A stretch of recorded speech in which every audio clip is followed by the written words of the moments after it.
nous arrivons à notre rubrique Portrait. Ce matin, nous recevons un jeune qui nous vient de la commune de Fort-de-France. Je ne sais pas encore les plans de Dieu pour ce jeune, mais je sais que c'est des plans parfaits et des plans de bonheur. Antonio Palsi, je sais que ce nom vous dit quelque chose, mais on verra un petit peu plus tout à l'heure. C'est un jeune qui est motivé pour le Seigneur. Son but aujourd'hui, dire au monde entier ce que Jésus a fait dans sa vie. Le titre de ce témoignage, De la rue à Jésus. Bonjour Antonio. Bonjour Evelyne. Ça va? Ça va bien. Ok. Pas stressé? Un petit peu. Un petit peu? Mais non, laisse faire le Saint-Esprit, tu verras, ça va aller. Alors, raconte-nous tout d'abord ton enfance et ton adolescence, Antonio. Alors, je suis un enfant issu... je suis un garçon issu d'une famille de 5 enfants, dont je suis le dernier des garçons et l'avant-dernier des 5 enfants. Pour tout dire, mon enfance ne fut pas si mauvaise que l'on pourrait dire. Mais il y a eu un fait marquant quand même dans ma vie, et c'était la présence de mon père sans pour autant être là. Il était là physique, mais bon, il n'était pas vraiment à côté. Effectivement, et forcément, il y avait un manque qui n'était comblé. D'accord. Et tu étais un enfant comment? J'étais un enfant très très agité. J'étais un fauteur de troubles, comme on dit. J'avais beaucoup de problèmes au niveau du comportement depuis même le primaire. Et ça a continué par la suite. C'était un enfant qu'on mettait à part? Ouais, on va dire ça comme ça. À l'âge de 15 ans, j'ai commencé à fumer. D'accord. Et cela m'a poussé dans tout ce qui est une vie de débauche. Depuis l'âge de 15 ans. Depuis l'âge de 15 ans, je fumais, je buvais. Tu fumais les simples cigarettes ou autre chose? La cigarette et la drogue. D'accord.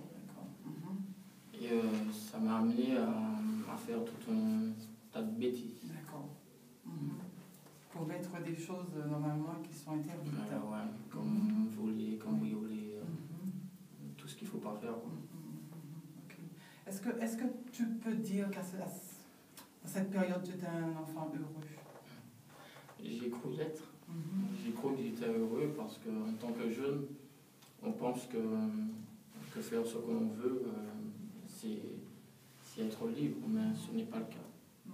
Et dans ta famille, le fait que tu faisais tout ça, justement, tu donnais la drogue, ça te poussait à faire quoi au sein de ta famille? Bien, ça me poussait même à lever ma main sur mes soeurs, à me disputer avec ma mère. En fait, c'était pas la joie au sein de la famille. C'était plus de la tristesse. Ouais. Et est-ce qu'il y a eu un événement qui a changé ta direction? Bien oui. J'ai fait la connaissance d'une jeune fille qui par la suite est devenue ma petite amie. Et en fait, elle était particulière pour moi. Elle était vraiment différente des jeunes filles que j'avais pu rencontrer avant elle. Et j'ai voulu changer pour elle. J'ai voulu arrêter les bêtises. Ce qui s'est fait. Mais est-ce que ça a duré? Non, ça n'a pas duré. Ça n'a pas duré longtemps puisque au bout de 2 ans, il y a eu une cassure. D'accord.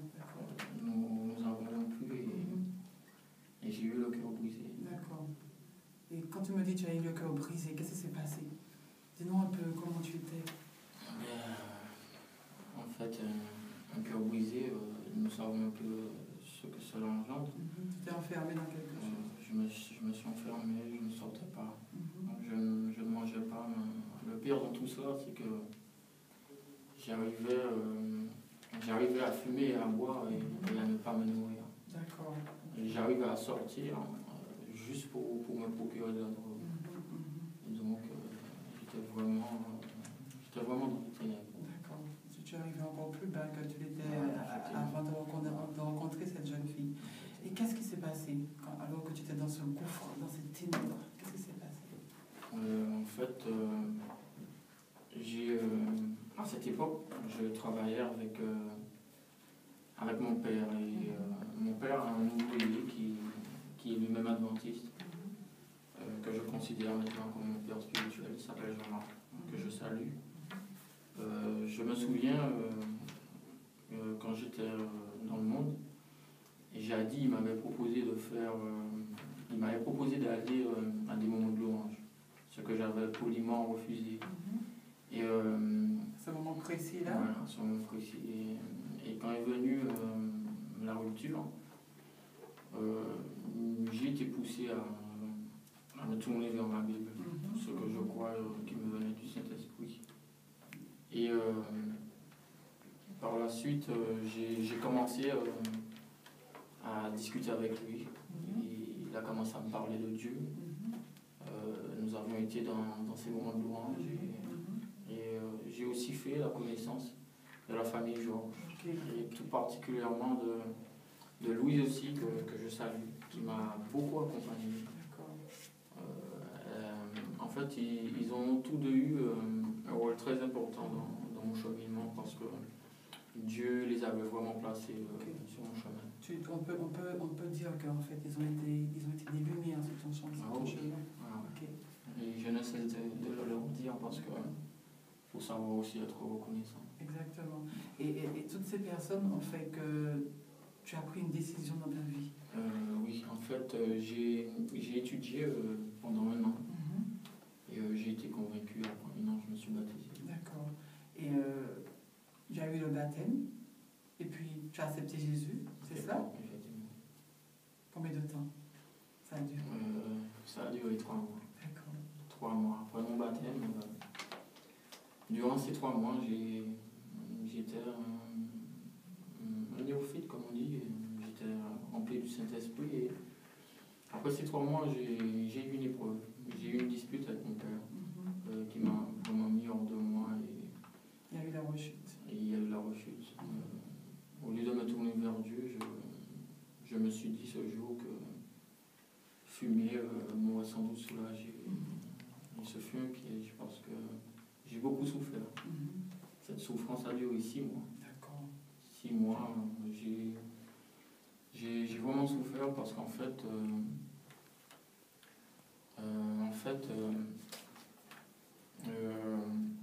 j'avais perdu tout cet élan que j'avais les matins de lire ma Bible, de louer.